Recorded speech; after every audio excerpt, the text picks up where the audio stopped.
Mga ginang at ginoo, ang dagat ng silangang Tsina ay hindi kailanman naging kalmado, ngunit ang nangyari noong Nobyembre ay hindi na lamang mga lihim na alon, ito ay isang tunay na lindol.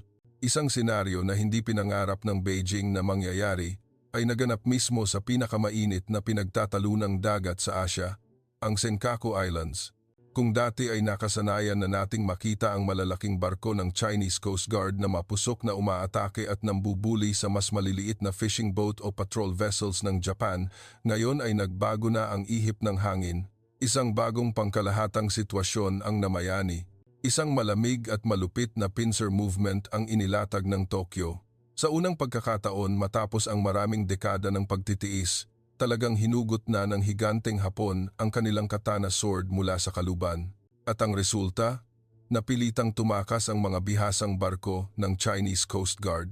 Opo, hindi po kayo nagkakamali. Tumakas sila mula sa red line na iginuhit ng Japan. Samahan ninyo akong i-rewind ang footage ng mga nakababahalang araw na iyon. Hindi na ito mga walang laman na babala sa diplomatikong papel. Sa pagkakataong ito, ang Japan Coast Guard ay nagsagawa ng isang pamantayang operasyon na malamig at nakakakilabot.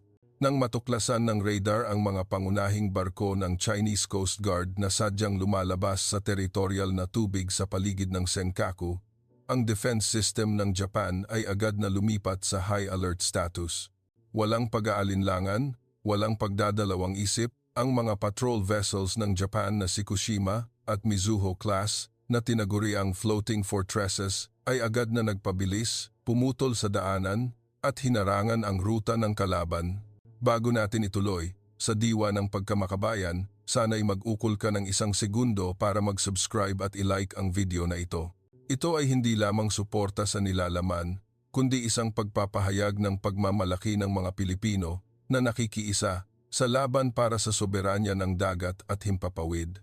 Ang kapansin-pansin dito ay hindi ang pagputok ng baril, kundi ang matinding psikolohikal na presyon na nilikha ng mga Hapon. Hindi sila bumaril, ngunit gumawa sila ng isang bagay na mas nakakatakot. Nilalak nila ang target. Ang mga barko ng Hapon ay dumikit ng husto, ang distansya ay metro na lamang.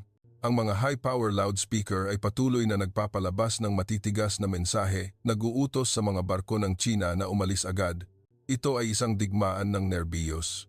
Sa isang panig ay ang China, na sanay sa pagiging agresibo, at sa kabilang panig ay ang Japan na tahimik, disiplinado, at handang makipagsagupaan kung kinakailangan. At sa nakakapigil hiningang 2 oras na laban ng talino, sino ang unang kumurap? Ang Beijing. Ang mga barko ng China, sa harap ng determinasyon at walang butas na pagkubkob ng Japan, ay napilitang bumalik at umatras patimog, na may malaking kahihiyan. Bakit biglang nagbago ang Japan? Bakit sila naglakas loob na makipagsabayan sa isang military superpower tulad ng China? Ang sagot ay matatagpuan sa isang pangalan na nagpapayanig sa politika ng Tokyo at nagpapahirap sa pagtulog ng Beijing, Sanae Takahashi. Kung ang Great Britain ay nagkaroon ng Margaret Thatcher, ngayon ay nasasaksihan ng Japan ang pag-usbong ng isang tunay na Iron Lady. Ang pagtakas ng mga barko ng China ay hindi nagkataon. Ito ay ang kinakailangang bunga ng isang bagong doktrinang panseguridad na mas matigas, mas agresibo, na isinusulong ni Takahashi at ng kanyang gabinete. Kailangan nating suriin ng mas malalim ang mindset ng mga Hapon ngayon. Sa loob ng maraming taon, namuhay ang mga Hapon sa pakiramdam na bantaan sila. Nakita nila ang mga misail ng China na lumilipad sa kanilang ulo, at ang mga barkong pandigma ng China na gumagala sa paligid ng mga isla ng kanilang mga ninuno. Ang pasensya ng mga Hapon ay may limitasyon, at ang limitasyong iyon ay nalampasan. Ang diplomatikong tensyon noong Nobyembre ay ang huling patak na nagpaapaw sa salop nang gumamit ang Beijing ng economic sanctions at diplomatikong panggigipit upang takutin ang bagong punong ministro ng Japan. Nagkamali sila ng strategic miscalculation na nakamamatay. Hindi nila sinasadyang gisingin ang natutulog na nasyonalismo at pagmamataas ng mga Hapon. Sa halip na matakot, sa halip na sumuko, ang mga Hapon ay sumalungat ng buo sa pagkalkula ng China. Nakita nila kay Takahashi ang imahe ng isang leader na naglalakas loob na magsalita, magpatupad at manindigan laban sa panggigipit ng kapangyarihan. At ang mga numero ay hindi nagsisinungaling. Tingnan ang nakakagulat na ulat noong Disyembre 1 na ginawa ng TV Tokyo at Nikkei. Ang approval rating ng gabinete ni Takachi ay umabot sa record-breaking 75%, isang hindi kapanipaniwalang numero sa politika ng Japan na puno ng pagkakabaha-bahagi. Tanging 18% lamang ang hindi sumusuporta. Ano ang ipinahihiwatig nito? Ipinahihiwatig nito na gusto ng 3004 ng Japan na maging mas matigas ang kanilang gobyerno, na maging mas mahigpit laban sa China. Ito ay hindi lamang suporta para sa isang tao, ito ay ang paggising ng isang buong bansa. Mula sa mga mangingisda sa Okinawa hanggang sa mga bihasang politiko sa Tokyo, lahat ay nagbabahagi ng parehong pag-unawa. Ang pambansang seguridad ay hindi isang bagay na dapat ipagkasundo at ang teritorial na soberanya sa Senkaku ay hindi malalabag. Si Takachi ay hindi lamang isang punong ministro, siya ay nagiging simbolo ng isang bagong Japan, isang Japan na hindi na yumuyuko para humingi ng paumanhin, kundi isang Japan na handang lumaban. Ngunit, mga ginang at ginoo, kung huminto lamang tayo sa mga habulan sa dagat, masyado nating minamaliit ang mga Hapon. Ang digmaang ito ay hindi lamang nagaganap sa pamamagitan ng patrol vessels o baril. Nagaganap ito sa isa pang larangan na mas tahimik, ngunit ang lakas ng pagwasak ay libu-libong beses na mas matindi, ang larangan ng ekonomiya. At ito ang death blow na tina-target ng Japan sa China. Noong Nobyembre 30, isang balita mula sa Tokyo ang nagpakilabot sa global investors, si G. Kobayashi, chairman ng Policy Research Council ng naghaharing Liberal Democratic Party, ang right-hand man ng Japan's elite, ay hayagang nagpahayag ng isang matapang na estratehiya. Kailangan ng Japan na maging economically independent mula sa China. Hindi ito isang simpleng pahayag habang nagiinuman ng tsaa. Ito ay isang deklarasyon ng digmaan sa ekonomiya. Kapag ang isang matataas na opisyal tulad ni G.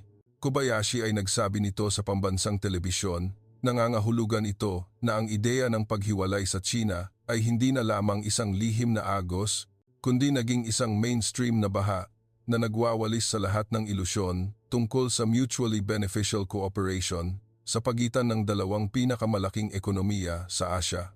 Isipin mo kung ano ang mangyayari. Matagal nang nagtitiwala ang China na hawak nila ang economic stick para kontrolin ang Japan. Sila ang pangalawang pinakamalaking export market ng Japan na lumalamon ng 125 bilyon na halaga ng mga produkto bawat taon mula sa maliliit na computer chips hanggang sa dambuhalang industrial machinery. Kailangan ng China ang Japan at kailangan din ng Japan ang merkado ng China. Alam ito ng Beijing at ginawa nilang sandata ang pag-asa na ito. Nagbabawal sila ng rare earths, hinaharangan ng seafood, nag-uudyok ng boycott sa mga produktong Hapon sa tuwing may tensyon sa politika. Ginagamit ng China ang ekonomiya bilang hostage. Ngunit ang mga Hapon, sa kanilang matalas na strategic mind, ay natuklasan ang malupit na batas na ito at nagpasya na oras na upang putulin ang lubid na nakasakal. Kung magtagumpay ang Tokyo sa kanilang all-in na pagtaya at ilipat ang supply chain sa Timog Silangang Asya tulad ng Pilipinas, Vietnam at Thailand, sa India, at mas higpitan ang pagyakap sa Estados Unidos at Europa, ang economic stick ng Beijing ay magiging isang bulok na kahoy. Mawawala sa China ang pinakamalaking leverage para gipitin ang Tokyo at mas masakit pa, mawawala sa kanila ang dugo na nagpapanatili sa kanilang industriya, teknolohiya at kapital mula sa Japan. Kailangan nating maintindihan na ang himala ng World's Factory ay may malaking kontribusyon ng mga Hapon. Ang mga precision machinery, industrial robots, semiconductor components ang mga pangunahing sangkap para patakbuhin ang manufacturing ng China ay may tatak ng Toshiba, Mitsubishi o Fanuc. Ngayon, kung susundin ng mga higanteng korporasyon na ito ang panawagan ng gobyerno, isasara ang mga pabrika sa Shenzhen at Shanghai at ililipat ang mga ito sa Vietnam, Thailand o Mexico. Haharapin ng China ang panganib ng teknolohikal na pagkaubos. Iyan ay isang senaryong sakuna na kinatatakutan ng mga policymakers sa Zhongnanhai at ang psikolohikal na epekto nito ay mas nakakatakot. Ang Japan ay isang global powerhouse, isang simbolo ng pag-iingat. Kapag ang isang higante tulad ng Japan ay hayagang nagsasabing ang pagnenegosyo sa Tsina ay isang security risk, kailangang mag-isip-isip ang buong mundo. Ang South Korea, Taiwan, at maging ang buong ASEAN ay titingin sa Japan bilang isang halimbawa. Isang domino effect ang sisimulan. Isang alon ng pag-alis ng kapital, isang great migration ng global supply chain ang magaganap at ang destinasyon ay tiyak na hindi ang Tsina. Kaya, sa maikling panahon, naglunsad ang Japan ng dalawang magkasunod na Tyson punches, isang steel punch sa East China Sea upang igiit ang soberanya at isang 1,000-pound punch sa economic pressure point upang sirain ang kakayahan ng kalaban na manakot. Hindi ito isang padalos-dalos na reaksyon. Ito ay isang grand strategy na maingat na pinag-aralan sa bawat hakbang na naglalayong muling hubugin ang power balance sa East Asia. Nagpapadala ang Japan ng matinding mensahe. Ang panahon ng pagtitiis ay tapos na. Ngayon ay ang panahon ng patas na komprontasyon. Ngunit, mga ginang at ginoo, kung iisipin ninyo na humihinto lamang ang kwento sa mga iyon, nagkakamali kayo. Kung ang katigasan sa dagat at ang kalamigan sa ekonomiya ay hindi pa sapat, ang nangyayari sa loob mismo ng Japan sa mga pabrika, sa mga shipyard, sa mga lihim na military research lab ay ang talagang nakakagulat sa mundo. Isa pang dragon ang gumigising. Hindi ang economic dragon, kundi ang dragon ng defense industry. Ang mga higanteng matagal nang natutulog tulad ng Mitsubishi Heavy Industries ay bumabangon na may lakas na hindi mapipigilan. Ang benta ng armas ay tumaas ng 40%. Mga billion-dollar contracts, ang mga modernong armas ay inaalis ang constitutional shackles, ang lahat ay nagpapahiwatig ng isang malaking bagyo na paparating. Ano ang gagawin ng China kapag nakita nilang hinahasa ng kanilang kalaban sa kasaysayan ang mga espada ng high technology? Kakayanin ba ng nalulumpong ekonomiya ng Beijing ang shock ng economic decoupling mula sa Japan? At higit sa lahat, anong mga lethal weapons ang lihim na ginagawa ng Tokyo upang gawing libingan ng sinumang mananakop ang East China Sea? Ang ikalawang bahagi ng programa ay magbubunyag ng mga lihim tungkol sa pagputok ng Japanese arms industry, isang tunay na bangungot para sa mga Chinese military generals. Manatiling nakatutok dahil ang impormasyon na ibubunyag ko ay ganap na magpapabago sa pananaw ninyo tungkol sa lakas militar ng Japan. Susuriin natin ang bawat numero, bawat uri ng armas, at bawat strategic plan sa ikalawang bahagi. Ikalawang bahagi. Ang pagsabog ng ekonomiya at ang pagbabagong anyo ng industriya ng depensa. Nagsasalita tayo tungkol sa isang digmaan na walang putok ng baril, ngunit ang antas ng pinsala ay hindi mas mababa kaysa sa anumang uri ng bomba. Kung sa unang bahagi ay nakita natin ang Japan, na nagpapakita ng lakas sa China sa dagat at nagdeklara ng isang bagong economic doctrine, sa ikalawang bahagi na ito, susuriin natin ang emergency room ng ekonomiya ng China upang makita kung gaano kasakit ang suntok ng Tokyo. Marami ang magtatanong, kung umalis ang Japan, ano ngayon? Ang China ay ang pangalawang pinakamalaking ekonomiya sa mundo. Hindi sila nagkukulang sa pera o kasosyo. Iyan ay isang malaking pagkakamali. Upang maunawaan kung bakit naninigas ang Beijing sa takot, kailangan nating tingnan ang likas na katangian ng relasyong pang-ekonomiya na ito. Hindi ito simpleng pagbili at pagbebenta, ito ay symbiosis, ngunit ang backbone ay hawak ng Japan. Isipin ang manufacturing industry ng China bilang isang dambuhalang katawan. Ito ay may malalaking kalamnan at masaganang lakas paggawa, ngunit ang nervous system at skeletal frame nito ang precision tools, high-end semiconductor components, at quality control processes ay lubos na umaasa sa DNA ng Japan. Nang sumigaw sina G. Kobayashi at ang naghaharing LDP ng economic independence, hindi lamang nila sinasabi na hihinto sila sa pag-import ng ilang toneladang tela o laruan. Sinasabi nila na babawiin nila ang mga chips na nagpapatakbo sa industrial machinery ng China. Ang una at pinakamalupit na epekto ay ang pagkalagot ng high-tech supply chain. Sa nakalipas na 35 taon, ang FDI ng Japan ay gumanap bilang isang guro at gabay na tumutulong sa China na i-upgrade ang kanilang manufacturing base mula sa automated car assembly lines ng Toyota at Honda sa Guangzhou hanggang sa high-precision electronic component factories ng Sony at Panasonic. Ang presensya ng mga kumpanyang Hapon ay hindi lamang nagdadala ng trabaho, nagdadala ito ng technical standards. Hinihikayat ko kayong mag-iwan ng komento at like para suportahan ang diwa kung ang alon ng pag-alis ng kapital na ito ay magpapatuloy ayon sa plano ng Tokyo na step-by-step decoupling, haharapin ng China ang isang malaking technological gap. Maaari nilang gawin ang outer casing, ngunit mahihirapan silang gawin ang puso ng makinarya kung wala ang mga precision components na sinukat hanggang sa micrometer na tanging ang mga Hapon na engineer sa Osaka o Nagoya lamang ang makakagawa. Ito ay isang atake sa ambisyon ng Beijing na Made in China 2025. Paano ka magiging isang technological superpower kung ang mga taong nagbibigay ng pinakamahusay na manufacturing tools ay umaalis? At ang oras na pinili ng Japan para ilunsad ang atake na ito ay talagang isang masakit na below-the-belt punch. Bakit?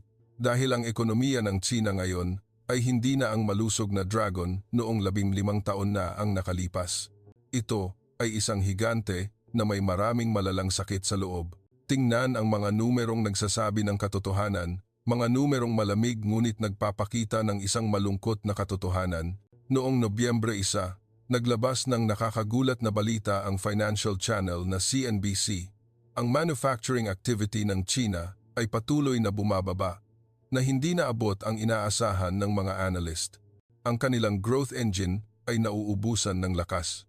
Mahina ang domestic demand. Ang mga tao ay nagtitipid dahil sa takot sa hinaharap. Sa gitna nito, ang kumpiyansa ng negosyo ay ang pinakamahal na bagay.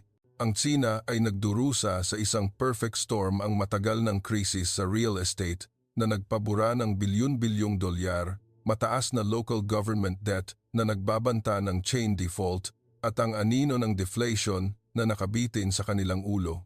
Ngunit habang ang katawan ay humihina dahil sa internal injuries, ang pag-alis ng Japan, isa sa pinakamalaking at pinakapinagkakatiwalaang foreign investor, ay parang finishing blow sa market confidence.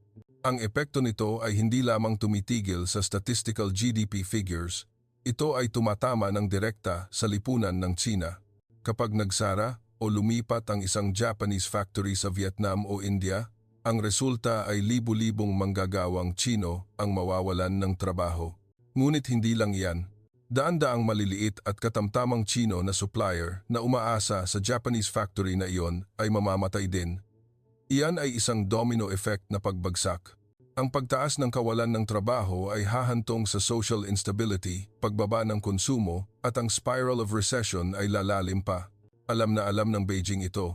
Kinatatakutan nila ang pag-alis ng mga Hapon, hindi lamang dahil sa pagkawala ng pera, kundi dahil maaari itong mag-trigger ng isang time bomb sa puso ng lipunan ng China. Bukod pa rito, ang Japan ay hindi isang ordinaryong bansa sa global investment community. Kilala ang mga Hapon sa kanilang pag-iingat at maingat na pagkalkula. Hindi sila umaatras dahil sa emosyon, umaatras sila dahil nakikita nila ang strategic risk. Ang aksyon ng Tokyo sa makatuwid ay nagiging isang signal para sa buong Western world. Kapag nakita ng mga multinational corporations ng US, Germany at France ang Mitsubishi, Toshiba o Canon na nagsisimulang mag-diversify ng kanilang supply chain palabas ng China, magtatanong sila sa sarili, ano ang nakita ng mga Hapon na hindi pa namin nakikita? Bakit sila umaalis? At ang karaniwang sagot ay, ang merkado ng China ay hindi naligtas. Masyadong malaki ang political risk. Kailangan na rin nating umalis. Ito ang tinatawag ng mga strategists na herding effect. Ang Japan ay gumaganap bilang lead bird. Kapag nagbago ng direksyon ang lead bird, susunod ang buong kawan, haharap ang China sa panganib na ma-isolate mula sa prosperous flow ng global supply chain. Ang maingay na mga pabrika sa coastal areas ng East China ay nanganganib na maging rust belts kung hindi mapipigilan ang trend na ito. Ginawa ng Beijing ang lahat para pigilan ito, mula sa pagbabanta ng parusa hanggang sa pang-aakit at pangako ng mga insentibo. Ngunit tila matibay ang determinasyon ng Tokyo. Naiintindihan ni Sanai Takahashi at ng kanyang gabinete na ang pag-asa sa China sa ekonomiya ay ang fatal weakness na nagpapahintulot sa Japan na mabuli sa mga pagtatalo sa soberanya. Upang mapanatili ang Senkaku, upang maprotektahan ang pambansang seguridad, kailangang tanggapin ng Japan ang panandaliang sakit upang putulin ang tumor ng pag-asa. Isa pang aspeto na kailangan nating suriin ay kung saan pupunta ang kapital ng Japan. Hindi ito nawawala. Nagbabago lang ito ng lokasyon. At ang bagong destinasyon ng dambuhalang kapital na ito ay ang mga karibal o kaibigan ng China sa rehiyon, Pilipinas, Vietnam, India, Thailand, Indonesia. Nagdudulot ito ng pincer movement na humihigpit sa China mula sa dalawang panig. Sa isang banda, humihina ang China dahil sa pagkawala ng kapital at teknolohiya. Sa kabilang banda, lumalakas ang mga kalapit na bansa ng China dahil sa pagpasok ng pera at paglipat ng manufacturing lines mula sa Japan. Ito ay isang one stone, two birds na atake mula sa Tokyo. Sa pamamagitan ng pagsuporta sa ekonomiya ng Timog Silangang Asya at South Asia, hindi direktang nagtatayo ang Japan ng isang security belt na pumapalibot sa China, hindi lamang sa militar, kundi pati na rin sa economic prosperity. Nasasaksihan natin ang pagbabago ng economic order sa Asya. Ang papel ng China bilang world's factory ay seryosong hinahamon at ang nagdadala ng bandila sa overthrow na ito ay walang iba kundi ang kanilang kapitbahay na minsang minamaliit ng Beijing bilang matanda at mahina. Ngunit, mga ginang at ginoo, kung iniisip ninyo na ginagamit lamang ng Japan ang ekonomiya para sa mind games, nagkakamali kayo. Ang ekonomiya ay ang stepping stone, ang gasolina upang mapalakas ang isang tunay na mas nakakatakot na halimaw, ang war machine ng Japan. Habang ang ekonomiya ng China ay nakikipaglaban sa deflation at corruption sa militar, sa kabilang panig ng dagat, ang mga defense factory ng Japan ay tumatakbo ng full capacity. Ang mga ilaw ay nakabukas buong magdamag. Ang pinakabagong financial reports na inilabas ay nagpakilabot sa mga military analyst. Ang kita ng Japanese defense companies ay hindi lumago ng bahagya, kundi sumabog ng 40% sa loob lamang ng isang taon. Ano ang ipinahihiwatig ng 40% na ito? Ipinahihiwatig nito na ang Japan ay nakikipagkarera sa armas sa bilis ng isang F1 race car. Nagpapahiwatig ito na naghahanda ang Tokyo para sa isang malaking scale conflict at ayaw nilang mahuli. Mula sa mga drawing board, sunod-sunod na lethal weapons ang inilalagay sa mass production line. Tingnan natin ang China. Ang Stockholm International Peace Research Institute ay naglabas ng magkasalungat na data. Ang kita ng Chinese Defense Corporations ay bumaba ng 10%. Bakit may ganitong kabalintunaan? Habang pinahihigpitan ng Japan ang kanilang hanay at itinuon ang kanilang mga mapagkukunan, ang defense industry ng China ay winawalis ng anti-corruption storm. Ang kampanya ng Beijing laban sa korupsyon ay pumilay sa maraming production lines na nagpabagsak sa maraming generals at corporate leaders. Nagkalat ang supply chain at naantala ang mga kontrata. Sa isang panig ay ang Japan na puno ng sigasig na may pagkakaisa mula sa gobyerno hanggang sa negosyo. Sa isang panig ay ang China na puno ng kalituhan, kawalang tiwala sa isa't isa at ang makinarya ng armas ay humihinto. Ang kaibahan na ito ay ang ginintuang pagkakataon na sinasamantala ng Tokyo. Alam nila na ito ang pinakamahusay na oras upang sumulong, upang paliitin ang military gap at maging manguna sa ilang cutting-edge technology. Kaya, ano ang ginagawa ng mga higanteng industrial ng Japan tulad ng Mitsubishi Heavy Industries at Kawasaki Heavy Industries sa kanilang mga lihim na pabrika? Ordinaryong truck o rifle lang ba? Gumagawa sila ng mga tunay na assassins, mga game-changing weapons na may kakayahang gawing target practice ang aircraft carrier fleet ng China.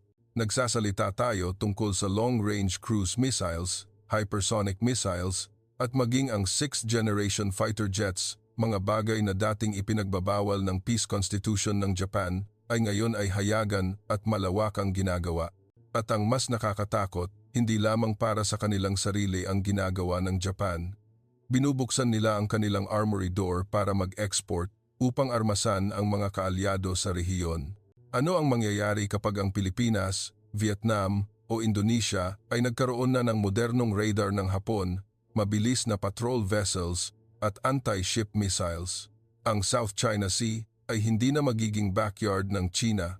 Iyan ang pinakamasamang bangungot ng mga strategic planners ng Beijing. Isang encirclement network na armado ng Japanese technology. Hinihikayat ko kayong mag-iwan ng komento at like para suportahan ang diwa. Ang ikatlong bahagi ng programa ay magdadala sa inyo sa loob ng Great Arms Factory ng Japan. Susuriin natin ang mga partikular na armas na ginagawa at ibinebenta ng Tokyo sa mundo. Susuriin natin kung bakit ang mga armas na ito ay nagpapawis sa China at patuloy na nagpapalabas ng mga mensahe ng profound concern. Huwag kang aalis dahil ang mga lihim tungkol sa missile stockpile ng Japan ay malapit ng mabunyag.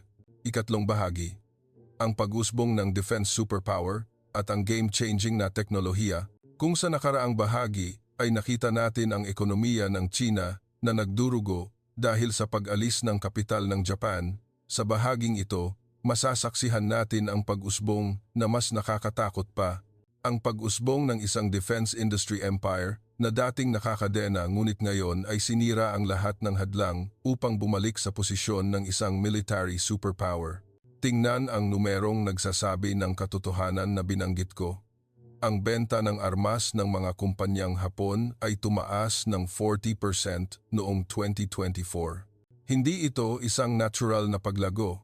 Ito ay ang resulta ng isang major surgery sa strategic thinking na lihim na isinagawa ng Tokyo sa loob ng isang dekada. Mula sa panahon ni dating punong ministro Shinzo Abe hanggang kay G. Kishida at ngayon ay pinalakas sa ilalim ng Iron Hand ni Sane Takahashi. Unti-unting tinanggal ng Japan ang tinatawag na tatlong prinsipyo ng pagbabawal sa pag-export ng armas. Dati, tinali ng Japan ang sarili nito. Pinapayagan lamang silang mag-export ng mga non-lethal items tulad ng unarmed patrol vessels, civilian radar o rescue equipment. Ngunit ngayon, ang golden hoop na iyon ay sinira. Binago ng Tokyo ang mga alituntunin ng pagpapatupad upang payagan ang paglilipat ng lethal weapons, munitions at advanced offensive systems sa mga kaalyadong bansa.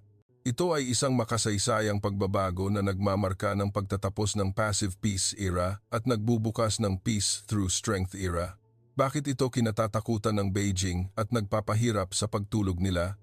Dahil ito ay direktang tumatama sa tatlong pangunahing interes na pinipilit ng China na protektahan. Una, ang labanan para sa arms market. Sa loob ng maraming taon, ginamit ng China ang low-cost arms strategy upang makapasok sa mga developing countries sa South at Southeast Asia. Ang mga submarino, frigates at UAVs ng China ay bumaha sa merkado sa presyo na hindi kayang tapatan ng West. Ginagamit ng Beijing ang armas bilang isang diplomatic tool, isang pain upang palawakin ang pampulitikang impluensya. Ngunit ngayon, isang bagong kalaban ang lumitaw.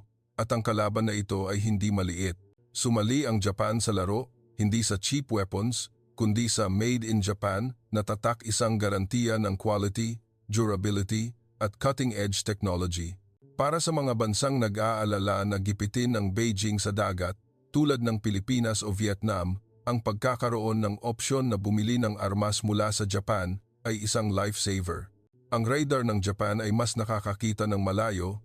Ang mga missile ng Japan ay mas tumpak at higit sa lahat, ang pagbili ng armas ng Japan ay nangangahulugang pagsali sa US and Western security network. Kung magpapatuloy ang trend na ito, unti-unting mawawala ang malaking slice of the pie na ito sa China.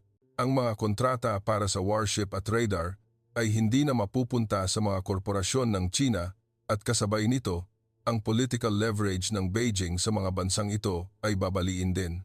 Ikalawa, at mas mapanganib, ang pagbuo ng isang bagong security architecture sa Indo-Pacific. Kapag tumaas ang defense sales ng Japan, hindi lamang nito pinapaganda ang financial reports ng Mitsubishi o Kawasaki. Nangangahulugan ito na libu-libong missile at daan-daang advanced sensor systems ang ipinapakalat sa rehiyon. Isipin ang isang senaryo. Nagbibigay ang Japan ng early warning radar sa Pilipinas, inilalagay sa mga forward islands na nakaharap sa South China Sea. Nagbebenta ang Japan ng missile-equipped patrol vessels sa Indonesia upang protektahan ang Natuna Waters. Naglilipat ang Japan ng submarine technology sa mga kasosyo sa South Asia. Ang lahat ng pieces na ito, kapag pinagsama, ay lilikha ng isang ring of fire, isang net of encirclement na mahigpit na pumipigil sa maritime ambition ng China. Mula sa pananaw ng mga general sa Beijing, ito ay isang bangungot. Ang lahat ng kanilang combat plans sa paligid ng Taiwan Strait, East China Sea o South China Sea ay kailangang magkalkula ng isang bagong variable. Ang firepower at eyes and ears ng Japan ay nasa lahat ng dako. Ang freedom of movement ng Chinese Navy ay mapipigilan. Ikatlo, ang labanan para sa legitimacy at historical memory. Matagal nang ginagamit ng China ang victim card upang pukawin ang nasyonalismo sa loob ng bansa at ihiwalay ang Japan sa diplomatikong paraan. Palagi nilang iginuguhit ang Japan bilang mananakop, bilang banta, ngunit ang katotohanan ay taliwas. Kapag ang mga kalapit na bansa sa Asia na inokupa ng Japan noong World War II ay kusang lumalapit sa Tokyo upang bumili ng armas at pumasok sa security treaties, gumuho ang propaganda ng Beijing. Ang Pilipinas, Vietnam, Indonesia ay hindi na nakikita ang ghost of fascism sa Japan, nakikita nila ang isang mapagkakatiwalaang kasosyo, isang kaalyado upang i-counterbalance ang aktwal na panggigipit mula sa China. Bawat arms contract na nilagdaan ay isang sampal sa mukha ng propaganda machine ng Beijing. Nagpapadala ito ng mensahe na ang tunay na banta sa kapayapaan sa Asya ngayon ay ang China, hindi ang Japan. Ang kaibahan na ito ay nagiging mas masakit kapag tiningnan natin ang internal situation ng dalawang defense industries. Habang ang mga Japanese corporations ay puno ng sigasig, patuloy na nagbabago at tumatanggap ng sunod-sunod na order, ang Chinese defense corporations ay nalulunod sa iskandalo. Ang pagbaba ng kita ng 10% ay ang tip of the iceberg. Sa ilalim niyan ay ang disrupted supply chain dahil sa anti-corruption campaign, ang kawalang tiwala sa pagitan ng iba't ibang paksyon at ang kalidad ng armas na pinagdududahan. Ang kalaban na minamaliit ng Beijing bilang matanda at mahina ay bumabangon ng malakas, bata at puno ng lakas. Samantala, ang China mismo, ang higanteng gustong sumulong, ay nadadapa sa sarili nitong mga internal illnesses. Ngunit, mga ginang at ginoo, ang pag-usbong ng Japan ay hindi nagkataon. May suporta o mas tamang sabihin, may strategic green light mula sa number 1 superpower sa mundo, ang Estados Unidos, at ang tao na gumanap ng pinakamahalagang catalytic role, kakatwa, ay si dating Pangulong Donald Trump. Sa kanyang pananaw na America First, patuloy na ginipit ni Trump ang mga kaalyado na pangalagaan ang kanilang sariling seguridad. Ayaw niyang pasanin ng US magpakailanman ang gastos ng pagprotekta sa mundo, at sinunggaban ng Japan ang mensaheng ito ng napakahusay. Ginawa nilang pagkakataon ang panggigipit ni Trump ang lehitimong dahilan upang rearm nang hindi nakararanas ng malaking pagtutol mula sa loob o sa labas ng bansa. Sa ilalim ng punong Ministro Abe, Kishida at ngayon Takachi, maingat na umikot ang Tokyo sa mga butas ng saligang batas. Tumaas ang budget ng defense sa record-breaking 2% ng GDP na sinira ang tradisyonal na 1% na ceiling. Malawakan silang bumibili ng long-range offensive weapons, nagde-develop ng aircraft carriers, at higit sa lahat, malalim silang sumasali sa US military supply chain. Ano ang pinakakinakatakutan ng China? Hindi ang pagbili ng Japan ng ilang daang Tomahawk missiles. Ang kinatatakutan nila ay ang Japan ay nagiging pangalawang factory ng US military sa Pacific. Tingnan ang F-35 project. Hindi lang bumibili ang Japan, ina-assemble, iniaayos, at minamantain nila ang pinaka-advanced na stealth fighter jet sa planeta sa Mitsubishi Factory sa Nagoya. Opisyal na kinikilala ng US ang pasilidad na ito bilang isang strategic logistics hub para sa buong F-35 force na nag-ooperate sa Indo-Pacific. Ano ang ibig sabihin nito? Nangangahulugan ito na sa isang potensyal na digmaan kapag inatake ang mga aircraft carriers ng US, kapag binantaan ng mga missile ng China ang mga base sa Guam o Hawaii, ang Japan ang magiging Great Rear Base ang lugar para mag-ayos, mag-supply, at maglunsad ng bagong wave ng airstrikes. Nagbago ang Japan mula sa isang simpleng arms buyer tungo sa isang hindi mapaghihiwalay na link sa war machine ng US. Hawak nila ang core technology secrets. Unti-unti silang nagiging self-sufficient sa paggawa ng mahahalagang bahagi. Kapag nagawa ng Japan na maging master ng jet engine technology, active electronically scanned array radar o stealth materials, hindi na nila kailangan ang US. Sila ay magiging isang tunay na independent military superpower. At ito ang pinakamalupit na senaryo para sa Tsina. Isang Japan na may potential na nuclear weapons, ngunit isang Japan na may libu-libong long-range cruise missiles na kayang umabot sa Beijing at Shanghai. Nagiging katotohanan na iyan, isang Japan na may submarino fleet na napakatahimik na kayang i-lockdown ang mga strategic straits. Matagal na iyan, at ngayon ay mas mapanganib pa. Hinihikayat ko kayong mag-iwan ng komento at like para suportahan ang diwa. Naiintindihan ng China na kung papayagan nilang kumpletuhin ng Japan ang transformation na ito, magbabago ang balance of power sa East Asia ng tuluyan. Ang Great China Dream, ang pangarap na i-monopolize ang South China Sea at East China Sea, ay maglalaho. Ang Japan, sa kanilang geographic location bilang isang blocking switch sa daanan ng China patungo sa Pacific, kasama ang kanilang sumasabog na economic at military technology, ay magiging isang immovable rock na humaharang sa pag-unlad ng Chinese Dragon. Kaya, anong mga deadly toys ang nasa arsenal ng Japan? Anong uri ng missile ang ginagawa nila na kayang lumipad sa hypersonic speed na gagawing walang silbi ang defense system ng China? Anong uri ng warship ang ginagawa nila na kayang hunt down at sirain ang nuclear submarines ng kalaban? At higit sa lahat, ano ang kanilang war plan kung sumiklab ang labanan sa Senkaku o Taiwan? Ang ikaapat na bahagi ng programa ay magiging isang detalyadong intelligence report tungkol sa mga lihim na armas ng Japan. Susuriin natin ang technical specifications ng Type 12 anti-ship missile na in-upgrade, ang 6th generation fighter jet na FX at ang mga directed energy weapons na pinaplano ng Tokyo. Huwag kang aalis dahil ang makikita mo ay magpapatunay na ang samurai spirit ay hindi kailanman nawala. Nag-evolve lang ito sa mas malamig at mas malupit na war machines. Ikaapat na bahagi, ang samurai spirit at ang mga armas ng future shock. Nagsalita na tayo tungkol sa politika, ekonomiya at macro strategy, ngunit sa isang tunay na digmaan, kapag umalis ang mga diplomat at tumunog ang air raid siren, ang nagpapasya ng kaligtasan ay ang armas, ang bilis ng missile, ang quietness ng submarino, ang stealth capability ng eroplano. At ngayon, sa mga lihim na base mula Hokkaido hanggang Okinawa, hinahasa ng Japan ang kanilang tatlong pinaka-nakakatakot na espada. Tatlong uri ng armas na dinisenyo na may isang layunin, neutralisahin ang numerical superiority ng Chinese Navy. Magsimula tayo sa New Generation Warship Killer, ang Type 12 anti-ship missile, upgraded version.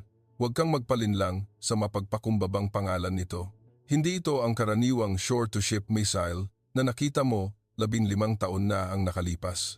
Ang mga engineer ng Mitsubishi Heavy Industries ay nagsagawa ng isang revolusyon sa missile na ito. Mula sa isang simpleng 200-kilometer range, ang bagong bersyon ay pinalawig sa 1,000 kilometer at sa hinaharap 1,500 kilometer. Ano ang ibig sabihin nito sa taktikal na paraan? Nangangahulugan ito na hindi na kailangang dalhin ng Japan ang kanilang mga warship sa gitna ng dagat para harapin ang China. Maaari nilang ilagay ang Type 12 launchers ng malalim sa loob ng bansa, nakatago sa likod ng mga bundok sa Kyushu o Honshu o nakatago sa maliliit na isla sa Ryukyu Chain. At mula doon, maaari silang maglunsad ng mga precision strikes sa mga Chinese aircraft carriers na gumagalaw libu-libong kilometro ang layo. Ito ay ang shoot and scoot tactic sa strategic level, ngunit ang range ay hindi lang ang lahat. Ang Type 12 missile ay nilagyan ng advanced stealth technology na may extremely low radar cross-section. Lumilipad ito ng low level sa ibabaw ng dagat, nagtatago sa clutter ng sea waves na nagpapahirap sa mga radar system ng China sa Type 052D o Type 055 destroyers na matukoy. Kapag nakita na ng radar ang banta, ang missile ay nasa harapan na, ilang segundo na lang ang natitira para mag-react. Hindi pa tapos. Isinama pa ng Japan ang artificial intelligence sa seeker head ng missile. Ang mga Type 12 missile ay kayang makipag-ugnayan sa isa't isa habang lumilipad, automatikong naghahati ng mga target ayon sa Wolfpack tactics. Ang una ay sisirain ang radar, ang pangalawa ay tatama sa command center, ang pangatlo ay tatapos sa ammunition depot. Ang isang Chinese fleet, gaano man kalaki, kapag humarap sa rain ng daan-daang Type 12 na dumarating ng sabay-sabay mula sa iba't ibang direksyon, ang Aegis Made in China Defense System ay mabubusog at guguho. Ito mismo ang anti-access, area denial counter-strike na inihanda ng Japan para sa China. Ang ikalawang armas, isang tunay na multo sa ilalim ng karagatan, ang Taigei-class submarine. Kung ipinagmamalaki ng China ang dami ng kanilang submarino, sumasagot ang Japan sa pamamagitan ng absolute quality. Ang Taigei-class ay hindi isang nuclear submarine, ngunit mas mapanganib ito sa mababaw at makipot na tubig tulad ng East China Sea. Ang lihim ay nasa lithium-ion battery technology. Ang Japan ang una at tanging bansa sa mundo na naglakas loob na maglagay ng full lithium-ion battery sa isang combat submarine na nagiiwan sa luma at mabigat na lead-acid battery o sa cumbersome air-independent propulsion systems. Pinapayagan ng Li-ion battery ang Taigei submarine na sumisid ng mas matagal, gumalaw ng mas mabilis sa ilalim ng tubig, at lalo na, sobrang tahimik. Sa hide-and-seek game sa ilalim ng dagat, silence is gold, at ang Taigei ay ang black hole ng karagatan. Maaari itong mag-abang sa ilalim ng dagat sa loob ng ilang linggo nang hindi kailangang umangat para huminga.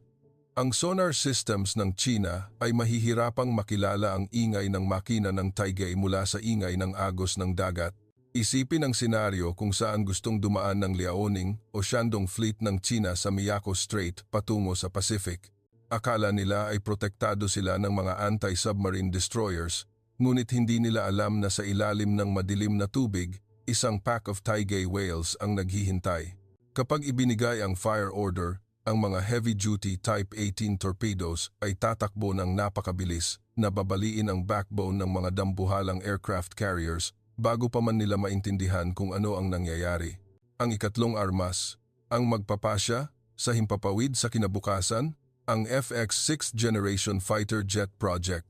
Ayaw nang umasa ng Japan ng lubusan sa F-35 ng US. Gusto nila ng isang bagay na mas mahusay, isang King of the Sky na nilikha mismo nila. Sa pakikipagtulungan sa UK at Italy, dinedevelop ng Japan ang FX fighter jet na inaasahang magiging operational sa 2035. Hindi lang ito isang eroplano, ito ay isang flying command center. Ang FX ay nilagyan ng directed energy weapons upang barilin ang mga missile ng kalaban, next-gen plasma stealth skin, at higit sa lahat, ang kakayahang kontrolin ng isang swarm of UAVs. Ang isang FX pilot ay hindi lalaban ng mag-isa. Mag-uutos siya ng isang fleet ng kamikaze drones na pumapalibot. Kapag nakatagpo ng kalaban, ang mga UAV na ito ay sisingit para maging kalasag, mag-scout o umatake ng suicide style habang ang FX ay naghahatid ng finishing blow mula sa malayo. Sa pagharap sa J-20 ng China, nangangako ang FX na magkaroon ng overwhelming advantage sa data processing at networked warfare. Kung ang J-20 ay ang Mighty Dragon, ang FX ang magiging divine sword na pumuputol sa bakal tulad ng pagputol sa putik. Napakaklaro ng ambisyon ng Japan. Gusto nilang bawiin ang kontrol sa himpapawid, itulak ang Chinese Air Force pabalik sa loob ng bansa. Ngunit, mga ginang at ginoo, ang armas ay kagamitan lamang, ang strategy ang kaluluwa. Ang Japanese military ay nagbabago mula sa isang passive defense force tungo sa isang active defense at preemptive offensive force kung kinakailangan. Ang konsepto ng ability to strike enemy bases ay isinama na sa Defense White Paper. Ano ang ibig sabihin nito? Nangangahulugan ito na kung matuklasan ng intelligence ng Japan na nagkakarga ng gasolina ang China para sa isang ballistic missile na aatake sa Tokyo, hindi na uupo ang Japan para maghintay na intercept ito.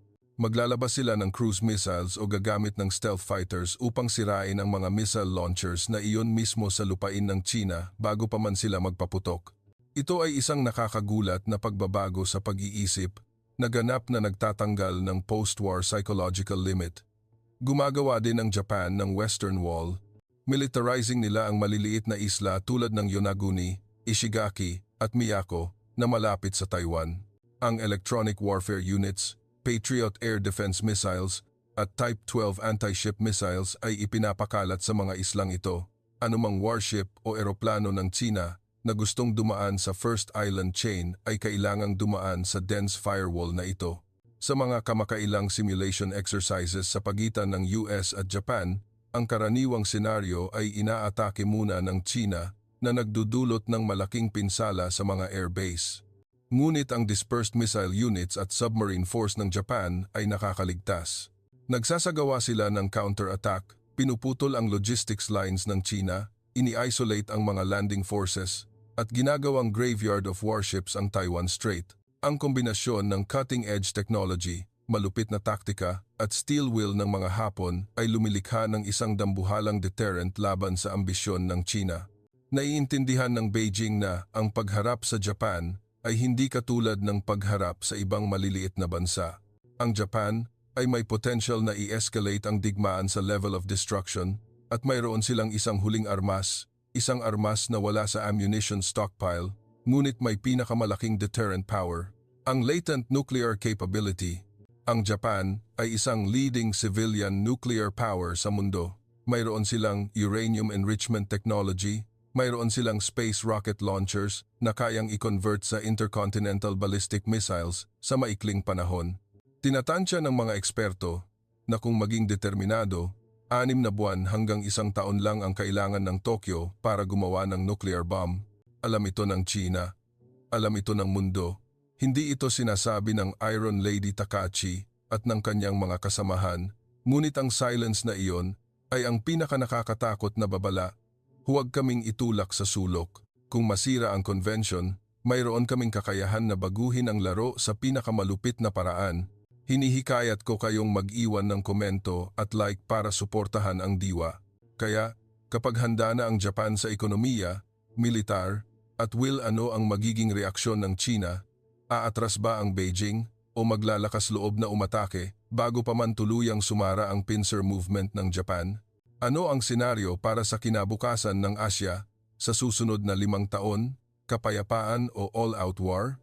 Dito tayo pupunta sa 5th and final part ng analysis series na ito, ang grand strategy at ang nakakagulat na prediction sa Centuries Chessboard.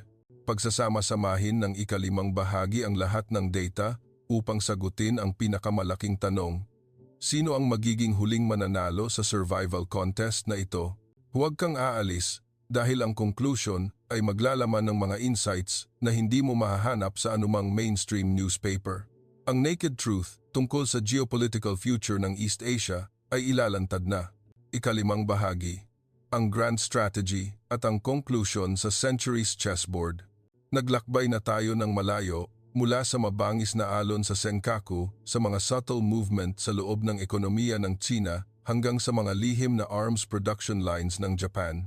Ngayon, bumalik tayo at tingnan ang malaking geopolitical map ng Asia-Pacific upang makita ang buong larawan ng Centuries chess game na ito. Ang ginagawa ng Japan ay hindi mga isolated actions. Ang mga ito ay mga hakbang sa loob ng isang grand strategy na naglalayong muling itatag ang bagong world order kung saan hindi na ang Beijing ang gumagawa ng mga patakaran.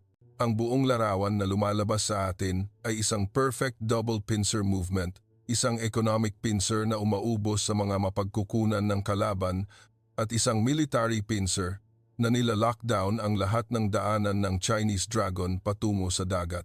Tingnan natin ang First Island Chain. Dati, itinuring ito ng China na isang hadlang na kailangang sirain upang makarating sa Blue Ocean. Ngunit ngayon, sa rearmament ng Japan, ang island chain na ito ay nagiging isang steel wall mula sa Japan Archipelago sa north, pababa sa Taiwan, at sa Pilipinas sa south, isang interconnected defense network ang nabubuo. At ang Japan ang chief architect ang nagbibigay ng mga ladrilyo at semento upang itayo ang pader na iyon. Kapag nagbigay ang Japan ng radar sa Pilipinas, nagbebenta ng patrol vessels sa Vietnam at Indonesia at nagpapalakas ng joint exercises sa US at Australia, nagsasagawa sila ng burden sharing strategy ng proaktibo. Naiintindihan ng Tokyo na hindi nila kayang kubkob ang China ng mag-isa, ngunit ang isang coalition ng mga bansa na may shared security interests na armado ng modernong armas ng Japan at US ay lilikha ng isang golden hoop na humihigpit sa ambisyon ng Beijing. Kung mas magpumiglas ang China, mas hihigpit ang golden hoop na ito. Kaya, anong mga senaryo ang naghihintay sa atin sa susunod na 5,010 taon? Batay sa intelligence data at trend analysis, nag-aalok ang Situation Room ng tatlong pangunahing senaryo. Scenario 1, Cold Peace at ang Endurance Race, 60% probability. Ito ang senaryo na pinakanais ng Japan at ng kanilang mga kaalyado. Sa senaryong ito, ang military deterrence ng Japan ay nagiging napakalakas na hindi na maglalakas loob ang China na magsimula ng digmaan. Naiintindihan ng Beijing na ang pag-atake sa Senkaku o Taiwan ay nangangahulugang suicide sa militar at ekonomiya. Ang labanan ay lilipat sa isang new style Cold War, arms race, technological competition, at economic encirclement. Sa endurance race na ito, ang Japan ay may kalamangan sa stability at durable alliances.